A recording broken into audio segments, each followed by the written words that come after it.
Hello and welcome to DVB Box Pop, a podcast featuring voices from Generation Z. We are your hosts, Su and Tuya. Tune in every week to hear young people share their personal stories and how they hope to achieve a future democratic Myanmar, free from military dictatorship. To listen, follow DVB English in your podcast app. DVB Box Pop is available wherever you get your podcasts.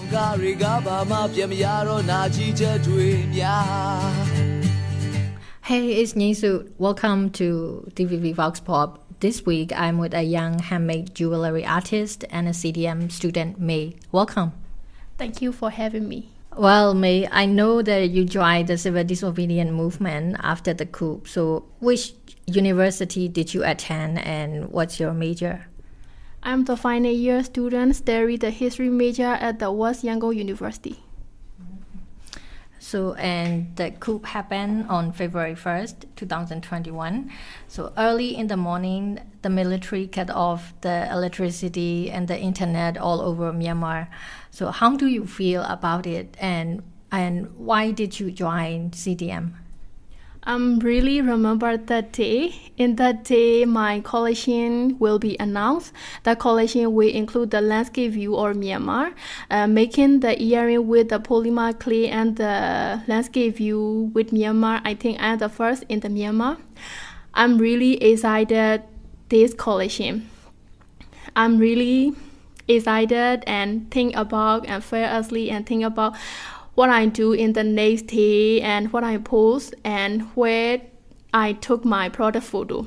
And my husband also go to back and we are really happy in that situation. At the 6 a.m., my husband work friend call him and tell him the coup has been happened and most of the country leader has been arrested and their work leader from their work are arrested too. We really very shocked and after we talk the phone, we go outside and check this situation. Most of the people seem they didn't know the situation. And at the 7 a.m., phone line and internet line are cut off. So we go outside and go to the market. Most of the people are know the situation and they do start a panic buying, So yeah, it's very shock for me and we know that they really wrong situation. We are a young people, so we love and care about the freedom and the human right, and we don't want to work with under the inhuman person and I don't want to study anymore, so we decided to make the CDM student and my husband became a CDMer in that day. Yeah. Wow. Yeah. So and also like you mentioned, you also create a handmade clay jewellery and sell it online in Myanmar, right? So and your brand name is Mel Chu, right? So tell me how did you start the business and what was your plan? I started the earring and Mel Chu was founded on December 1st, 2020. At first, I'm the SFA maker artist. When the COVID was happened, my work are all over and I want to stay at home and my parents didn't support to me. So I decided to do something and I researched about the handmade industry and I found that the polymer clay is very lightweight and very colorful and most of the jewellery didn't seen in Myanmar, so I decided to make the jewellery. Yeah. Yeah. So and also like after the coup, I know that you did a campaign with CRPH and the NUG, right? Can you explain me more about the campaign? How did you start the ideas of giving freebies, right? Yes. Yeah. How did you do it? During the coup, I started a campaign under the Mel Chu brand. The project is like when you donate directly to the CRPA, started from like S20 to the $100 all over. I give the free earring whoever donate. If you more donate funding, I give 2 or 3 earring that people. that situation was very hit for Mel Chu. I don't understand. I don't know the exact amount. I give the free earring to the people, like 200 people or more. I don't know the exactly amount. Yeah. Wow, 200 people. That's a lot, actually. So, and also after your campaign, Mel Chu brand was, like you said, became really hit, became popular. So after that, do you feel unsafe, or did the military try to arrest you, or what was your situation? After the situation, the post was very hit for Mel Chu, so I decided to delete the post, and I have to stop my selling the earring for a while for my own security. And my husband is also a CDMer, and they call him back to work in that organization, but my husband rejected and canceled it. So there is no safe for more. So I feel like we are not safe anymore for us and our family. Yeah. And you leave Myanmar? Yes. And then we talk about this situation and how we stand in our way and how we support to the revolution. So we decided to move to another country, and we flee to the Thailand with my 2 pets, 1 penny, and my husband. Wow, is the whole of your family, right? Yes. Wow. So, and you fled to your family by yourself, right?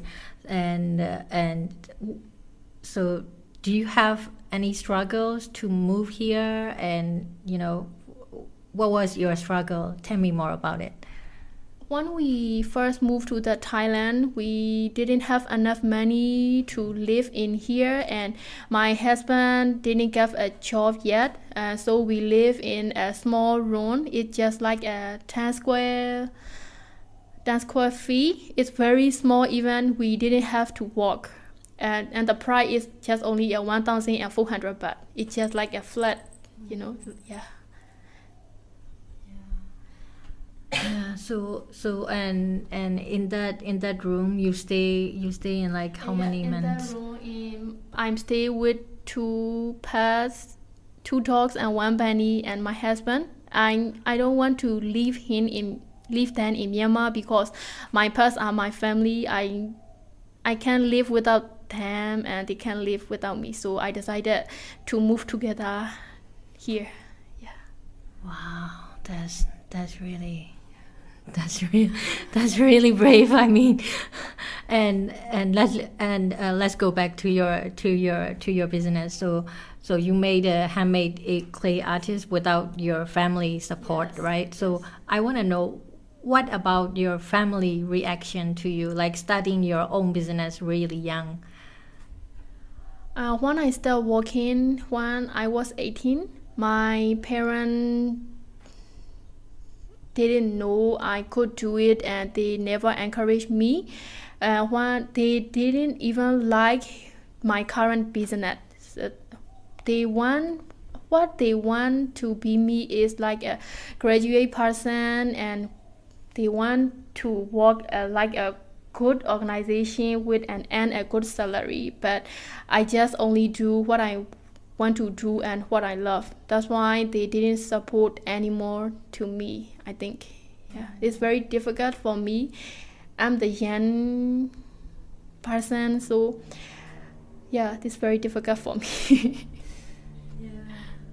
Yeah, sorry to hear that. Yeah, Burmese parents are like that.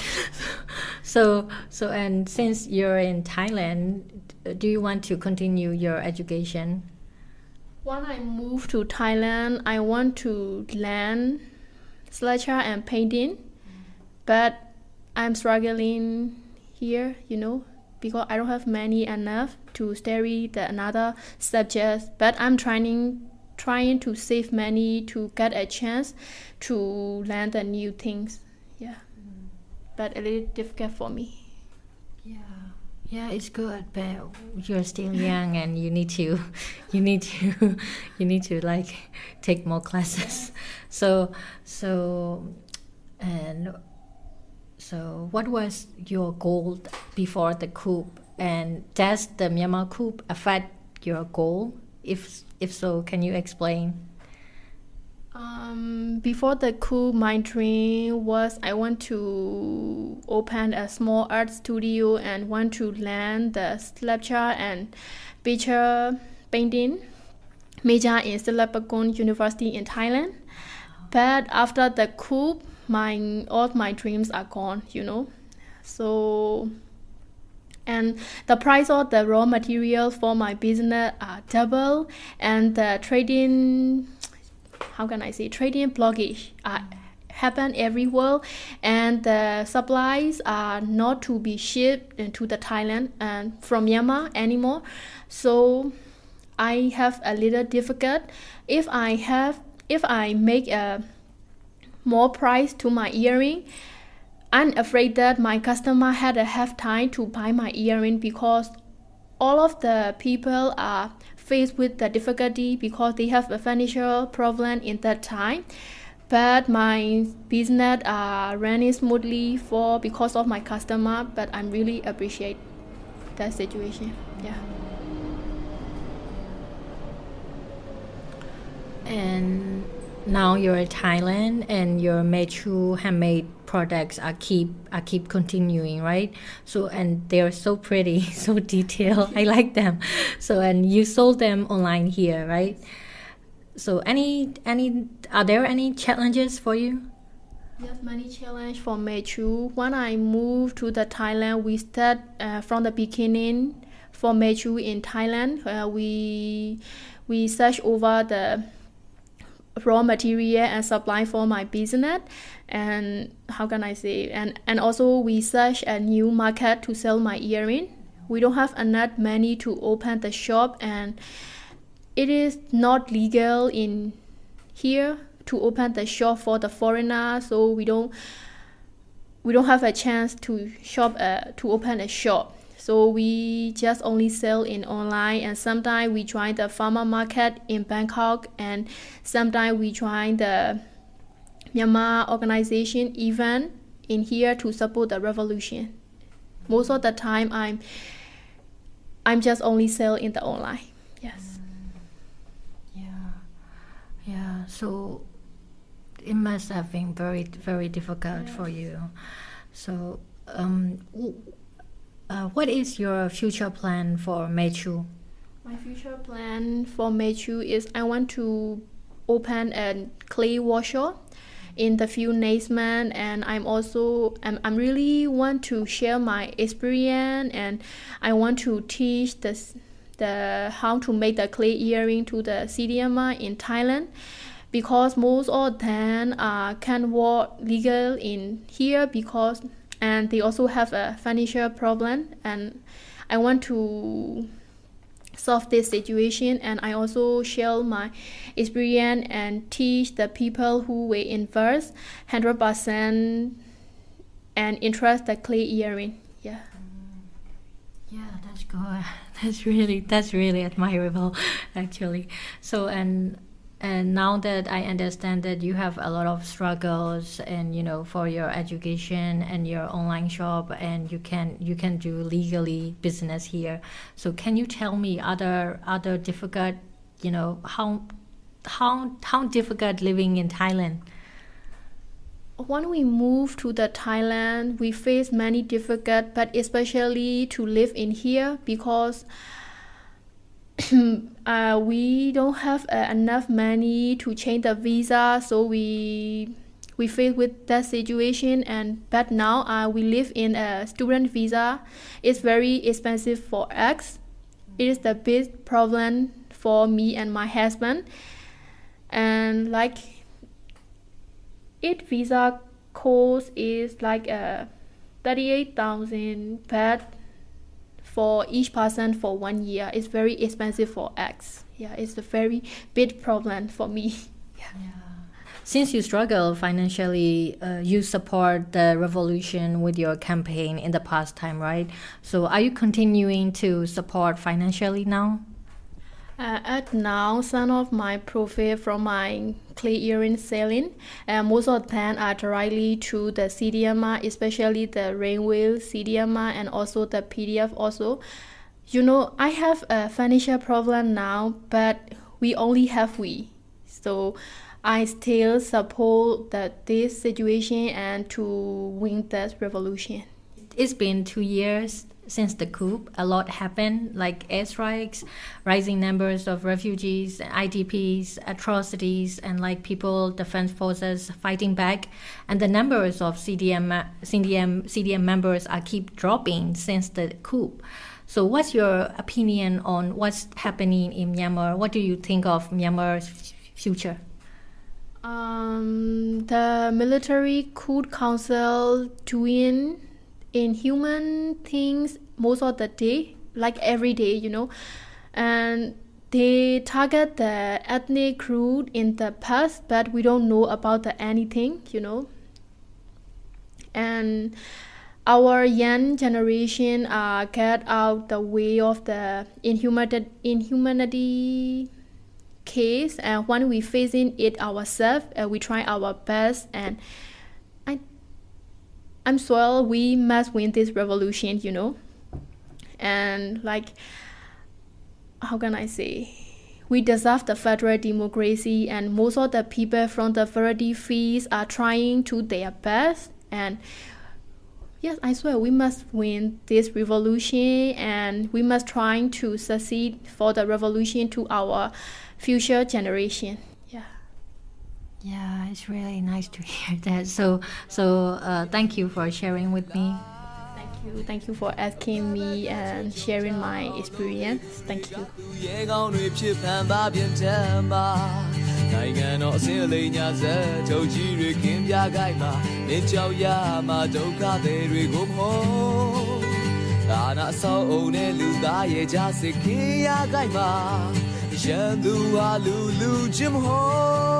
Labaro, what the lum yao ye die puerego, Lenny to let me to a chant up here.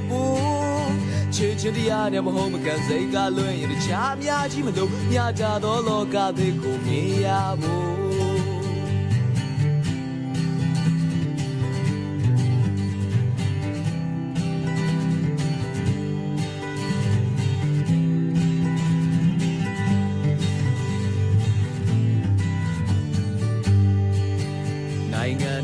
Lenya za to jiri kim ya gai ma le chao ya ma do ka de ri gum ho ana so on ne lu da ye ja se kin ya gai ma shan du a lu jim ho la ba ro wa de lu myao ye dai pwe de go le ni de le min twet chan ta pi de bu Chichidia never home can say God in the cham yajimalo, Yaja dolo gabe kumiabo.